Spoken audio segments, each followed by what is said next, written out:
if you take the rise of the right, the last wave of the rise of the right in the 90s, it came in the form of the BNP, closing down the BNP headquarters. Now, you need to know what you're dealing with.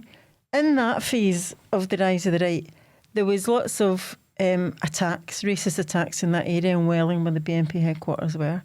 And I was involved in organising the campaign and the demonstrations that closed down the BNP headquarters.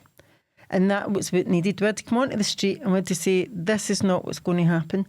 But simultaneously, I've come onto the street to challenge the rise of fascism and to challenge the BNP on Brick Lane, where they had their paper sale and then rampaging through Brick Lane.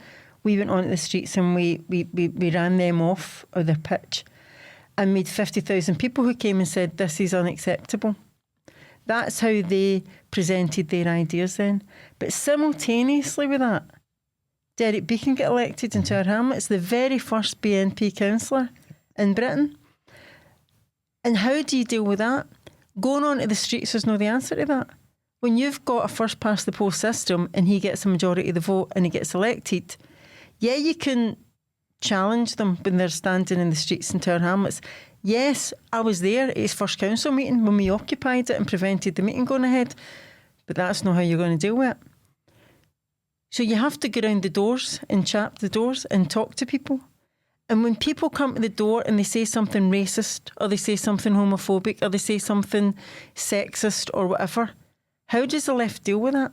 And I think one of the problems is, and I knock their doors, one of the problems is when the left are confronted with people, particularly working class people, who express these ideas in a community meeting, in a public meeting, on a stall, whatever it is you are, I think the whole culture of the left is to slam people, is to cancel people, is to close down the discussion and to label people.